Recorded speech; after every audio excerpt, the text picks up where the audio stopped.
Hello everyone, welcome to our YouTube channel Learning Sadagar.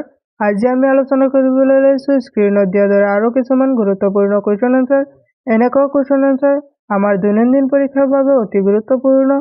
হে সকলোৱে এই ভিডিঅ'টো শেষলৈকে চাই থাকিবা আৰু ভিডিঅ'টোত থকা সকলো কোৱেশ্চনৰ এনসাৰসমূহ মোৰ আগতে দিবলৈ ট্ৰাই কৰিবা আৰু কিমানখিনি এনসাৰ শুদ্ধ কৰিব পাৰিছা ভিডিঅ'টোৰ শেষত কমেন্ট কৰি জনাই দিবলৈ নাপাহৰিবা। বলা ভিডিঅ'টো আৰম্ভ কৰো।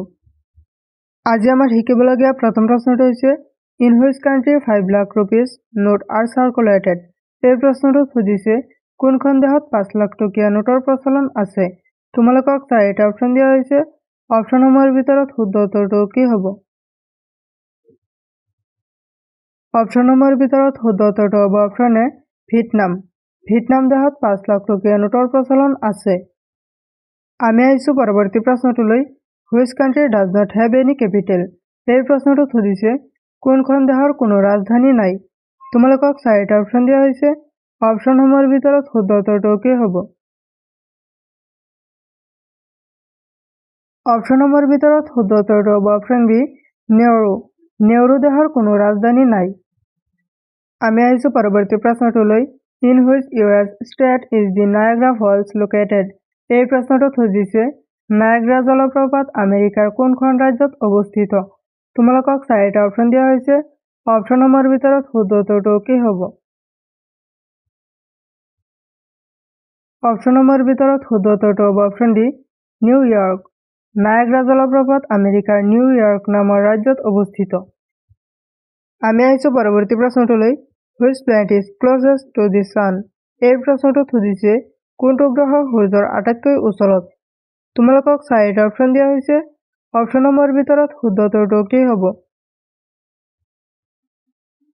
অপচনসমূহৰ ভিতৰত শুদ্ধ উত্তৰটো হ'ব অপচন এ মেৰকিউৰী। মেৰকিউৰী গ্ৰহ সূৰ্যৰ আটাইতকৈ ওচৰত। আমি আহিছো পৰৱৰ্তী প্ৰশ্নটোলৈ। Who is the founder of Tesla? এই প্ৰশ্নটো সুধিছে টেছলাৰ প্ৰতিষ্ঠাপক কোন। তোমালোকক চাৰিটা অপচন দিয়া হৈছে। অপচনসমূহৰ ভিতৰত শুদ্ধ উত্তৰটো কি হ'ব? অপচনসমূহৰ ভিতৰত শুদ্ধ উত্তৰটো হ'ব অপচন চি ইলন মাস্ক। টেছলাৰ প্ৰতিষ্ঠাপক হ'ল ইলন মাস্ক। আমি আহিছো পৰৱৰ্তী প্ৰশ্নটোলৈ। Bern is the capital of which country? এই প্ৰশ্নটো সুধিছে বাৰ্ন কোনখন দেশৰ ৰাজধানী চহৰ। তোমালোকক চাৰিটা অপচন দিয়া হৈছে। অপচনসমূহৰ ভিতৰত শুদ্ধ উত্তৰটো কি হ'ব?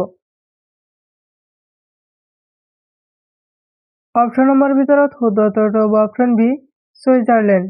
বাৰ্ন ছুইজাৰলেণ্ড দেশৰ ৰাজধানী চহৰ। আমি আহিছো পৰৱৰ্তী প্ৰশ্নটোলৈ। In which country news is printed on cloth? এই প্ৰশ্নটো সুধিছে কোনখন দেশত কাপোৰৰ ওপৰত বাতৰি ছপা হয়। তোমালোকক চাৰিটা অপচন দিয়া হৈছে। অপচনসমূহৰ ভিতৰত শুদ্ধ উত্তৰটো কি হ'ব?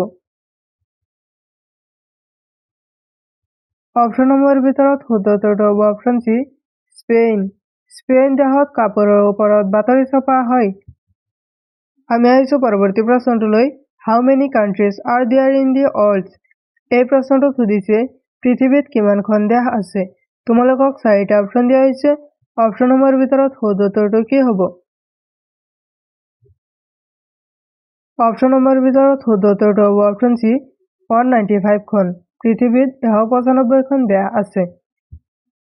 আমি আহিছো পৰৱৰ্তী প্ৰশ্নটোলৈ। Which is the strongest currency in the world? এই প্ৰশ্নটো সুধিছে পৃথিৱীৰ আটাইতকৈ শক্তিশালী মুদ্ৰা কোনটো। তোমালোকক চাৰিটা অপচন দিয়া হৈছে। অপচনসমূহৰ ভিতৰত শুদ্ধ উত্তৰটো কি হ'ব? অপচনসমূহৰ ভিতৰত শুদ্ধ উত্তৰটো হ'ব অপচন ডি কোৱাইটি ডিনাৰ। পৃথিৱীৰ আটাইতকৈ শক্তিশালী মুদ্ৰাৰ নাম হৈছে কোৱাইটি ডিনাৰ। আমি আহিছো পৰৱৰ্তী প্ৰশ্নটোলৈ। Which is the largest country in Asia? এই প্ৰশ্নটো সুধিছে এছিয়াৰ আটাইতকৈ ডাঙৰ দেশ কোনখন। তোমালোকক চাৰিটা অপচন দিয়া হৈছে। অপচনসমূহৰ ভিতৰত শুদ্ধ উত্তৰটো কি হ'ব? অপচনসমূহৰ ভিতৰত শুদ্ধ উত্তৰটো হ'ব অপচন চি ৰাছিয়া। এছিয়াৰ আটাইতকৈ ডাঙৰ দেশ হ'ল ৰাছিয়া।